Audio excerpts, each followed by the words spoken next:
Assalamualaikum warahmatullahi wabarakatuh. Alhamdulillah.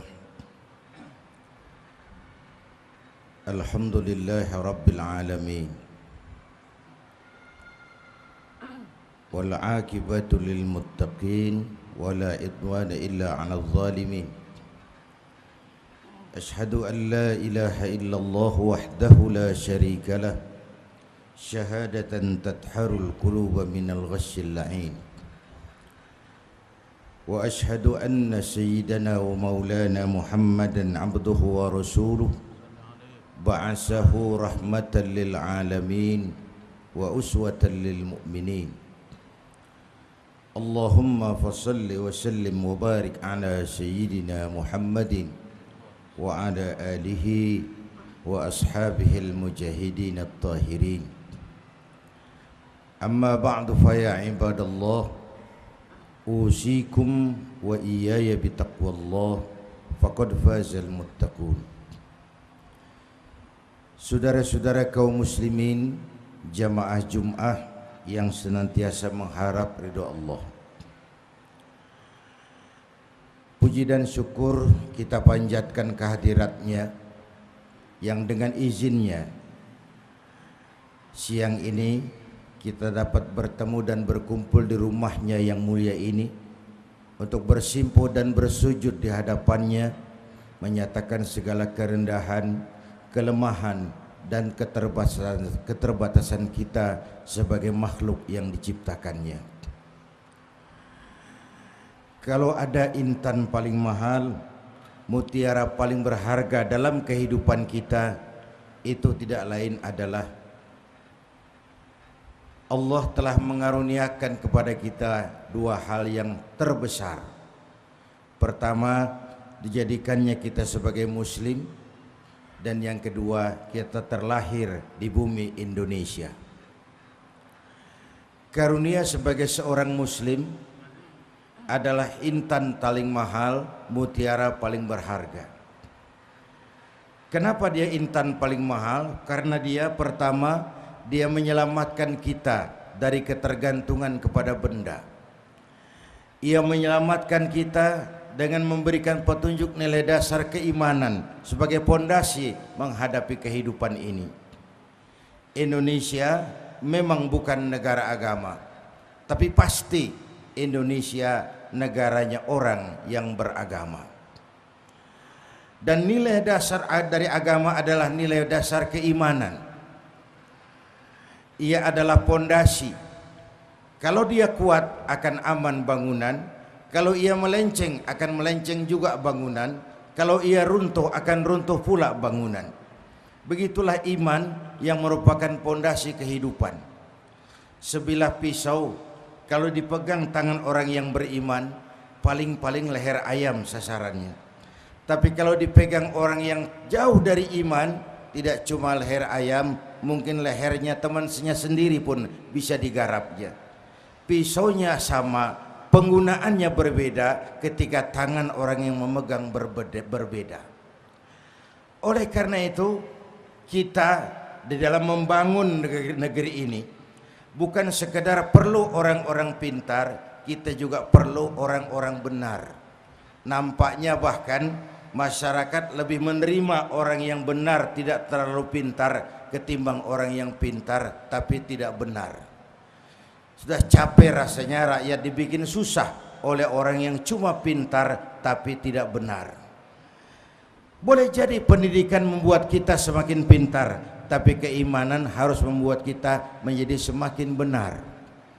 Nilai kebenaran yang ditempa dengan keimanan ini akan melahirkan keseimbangan. Saudara-saudara kaum muslimin, jamaah Jum'ah yang berbahagia. Oleh karena itu, yang kedua kita bersyukur dikaruniai, dilahirkan di bumi yang bernama Indonesia ini. Sebuah negeri besar yang subur, yang Allah titipkan kepada kita dengan keringat, air mata, darah, dan nyawa. Seorang ahli sufi menjelaskan bahwa hidup yang paling tenang adalah hidup seperti model tukang parkir. Tukang parkir di pasar, di mall itu, walaupun mobil banyak, mereknya bagus-bagus, tidak pernah sombong. Nanti mobil pergi satu demi satu, habis sama sekali, dia juga tidak sedih. Mobil banyak tidak sombong, mobil habis tidak sedih. Apa rahasianya? Ternyata satu, tukang parkir itu tidak merasa memiliki, tapi merasa dititipi. Bukankah ini pendidikan tasawuf? Siapa saja yang merasa memiliki, bersiaplah kehilangan. Dan kehilangan itu menyakitkan. Tapi barang siapa yang merasa dititipi, bahwa jabatan ini, harta ini, ilmu ini semua sekedar sebuah titipan, maka hiduplah seperti tukang parkir. Pertama, titipan tidak boleh membuat kita menjadi sombong. Tidak wajar seorang yang sekadar dititipi lalu menjadi sombong. Tidak pantas dititipi kok sombong. Yang kedua, titipan harus dijaga baik-baik. Kalau tidak, yang nitip tentu akan marah. Titipannya tidak dijaga dengan baik. Allah nitip Indonesia ini. Hai rakyat, ini Indonesia, aku titip. Titipan ini ditebus dengan keringat, air mata, darah, dan nyawa. Ini negara besar dan kaya. Besar dan kaya. Kekayaan negeri ini dikuasai oleh negara, memang. Tapi harus digunakan bagi sebesar-besar kemakmuran rakyat. Itu amanat sang penitip. Amanat rakyat, amanat sang penitip. Kalau itu disalahgunakan, yang nitip bisa saja marah. Yang nitip bisa saja marah. Dan kalau yang nitip marah, dia bisa memerintahkan makhluknya yang lain untuk menegur kita.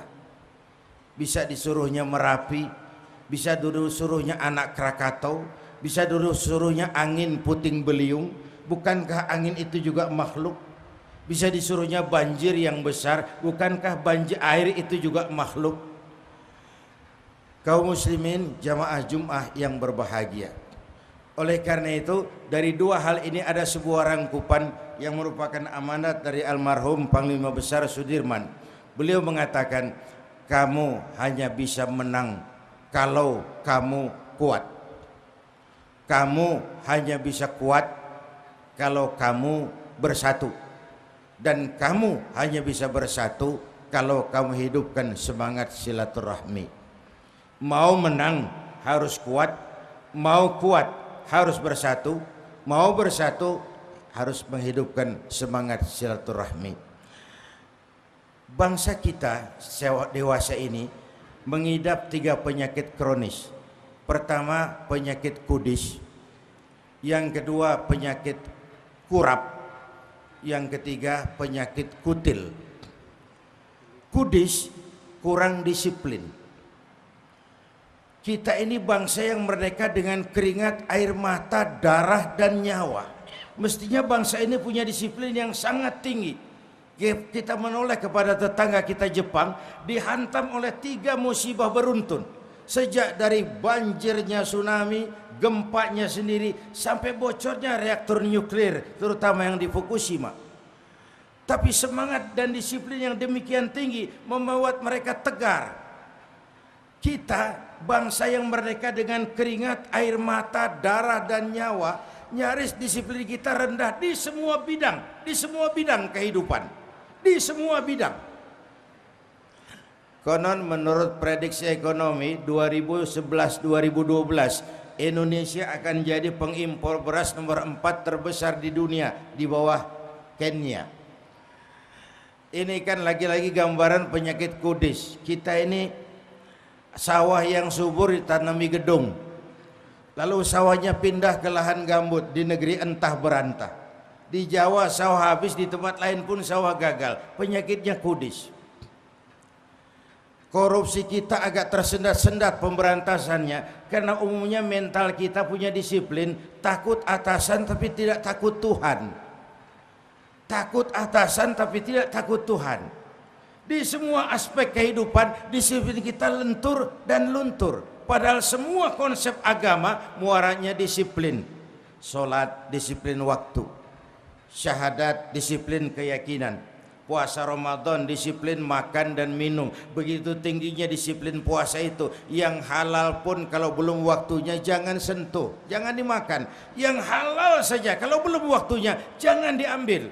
Bukankah itu sebuah disiplin yang sangat tinggi? Penyakit yang kedua kurang rapi. Kita ini bangsa yang lemah manajemennya. Kita bisa bangun masjid, tapi menata masjid nyaris kalah dengan gereja. Kita bisa bangun rumah sakit Islam, bersaing kalah dengan rumah sakit Zending. Berapa banyak rumah sakit Islam akhirnya jadi rumah Islam sakit. Berapa banyak sekolah-sekolah yang kita bangun bernasib la yamutu wa la yahya, tidak bermutu karena kurang biaya. Lemahnya manajemen kita. Dan yang ketiga penyakit kita kutil, kurang teliti. Bangsa ini cepat heran, gampang kagum. Coba lihat saja, kadang-kadang kita aneh, negeri kita ini pasar bagus, apa saja laku. Coba saja, kalau ada nabi baru, ada aja pengikutnya itu. Heran itu. Kalau ada aliran aneh, ada saja yang masuk. Ini pasar bagus. Karena masyarakatnya sedang kutil, kurang teliti. Ditambah oleh kemampuan entertain, orang pandai membangun pencitraan. Orang pandai membangun bungkusan. Sehingga akhirnya orang terpedaya, terpesona, kagum dengan bungkusannya, lupa dengan isinya. Ini penyakit kutil, kurang teliti, cepat heran, gampang kagum. Nah, sumber tiga penyakit ini tidak lain adalah kuman, kurangnya keimanan. Karena itu dengan khutbah yang singkat ini, kebetulan ini masih bulan Maulid, ada milad. Maulid ya Maulid Nabi, yang milad keluarga besar Golkar. Kita sebagai rakyat tentu ikut berharap. Kita tahu bahwa Golkar pernah 32 tahun mewarnai republik ini. Bahkan masih dan tetap akan terus mewarnai negeri tercinta ini. Kita sebagai rakyat tentu punya harapan-harapan besar. Pertama, untuk memantapkan terus nilai-nilai kehidupan beragama di negara yang kita cintai ini. Sejak awal saya katakan Indonesia bukan negara agama, tapi Indonesia pasti negaranya orang yang beragama. Dan kehidupan keagamaan di Indonesia sejak raja-raja Jawa sudah diberikan simbol tentang bagaimana ada masjid, alun-alun, keraton, keraton, alun-alun, masjid besar, masjid besar, alun-alun, keraton. Sejak zaman Jawa-Jawa raja-raja kita dulu sudah memberikan isyarat bahwa agama, negara dan rakyat, alun-alun tempat rakyat berkumpul, suatu hal yang tidak terpisahkan dan tidak boleh dipisahkan. Agama, negara dan agama harus berjalan seiring. Jangan sampai terjadi tabrakan, karena kalau negara bertabrakan dengan agama, musibah buat kita semua. Harapan kedua tentu saja tetap menjaga semangat kebersamaan, keutuhan, kesatuan dan persatuan kita seluruh rakyat Indonesia. Kita merasa kita memang makin kaya dengan politisi, tapi makin miskin dengan negarawan. Karena itu kita berharap, bahkan kalau mau jujur barangkali di Indonesia ini kan belum banyak partai, yang banyak itu masih fans club. Fans club itu lain dengan partai. Partai yang punya jaringan, siap dengan SDM-nya, teruji oleh tantangan, itu belum banyak. Yang banyak tuh baru fans club, penggemar saja. Penggemar kepada seseorang, orangnya bikin partai lalu ikut. Nanti yang bikin partai mati, partainya ikut mati. Nah, oleh karena itu kita berharap bahwa semangat menjaga kesatuan, persatuan, keutuhan kita sebagai bangsa tetap terjaga dan terpelihara sebagaimana yang diamanatkan Panglima Besar Sudirman tadi. Kau hanya akan menang kalau kau kuat, kau hanya kuat kalau kau bersatu, dan kau hanya bisa bersatu kalau kau hidupkan semangat silaturahmi. Dengan kata lain, tanpa semangat silaturahmi akan berat terwujud kesatuan dan persatuan. Tanpa kesatuan dan persatuan akan sulit terbangun kekuatan, dan tanpa kekuatan akan sulit meraih kemenangan. Ini hal yang kita harapkan, menjaga keutuhan kita sebagai bangsa. Yang ketiga, tentu tetap terus berjuang untuk kemakmuran rakyat, karena memang kita masih memerlukan kerja keras, peras keringat dan banting tulang untuk menata hari esok yang lebih baik dan lebih pasti dari hari yang kita jalani sekarang ini. Mudah-mudahan khutbah yang singkat ini memberikan sumbangan moral bagi kita umat Islam, khususnya bagi keluarga besar Golkar, untuk terus berkiprah bagi kepentingan rakyat. A'udzubillahi minasyaitonirrajim. In ahsantum ahsantum li anfusikum wa in asa'tum falaha. Kalau kamu berbuat baik, kebaikan itu adalah untuk dirimu sendiri. Kalau jahat yang kamu kerjakan, itu pun akan pulang kepada dirimu juga. Barakallahu li wa lakum fil Qur'anil azim wa nafa'ani wa iyyakum bima fihi minal ayati wa dzikril hakim. Aqulu qawli hadza fa astaghfirullahal azim li wa lakum wa li sairil muslimina wal muslimat wal mu'minina wal mu'minat فاستغفروه إنه هو الغفور الرحيم. الحمد لله حمدا كثيرا كما أمر. أشهد أن لا إله إلا الله وحده لا شريك له إرغاما لمن جاهد به وكفر. وأشهد أن سيدنا محمدا عبده ورسوله سيد الخلائق والبشر. أما بعد فيا عباد الله أوصيكم وإياي بتقوى الله وقد فاز المتقون.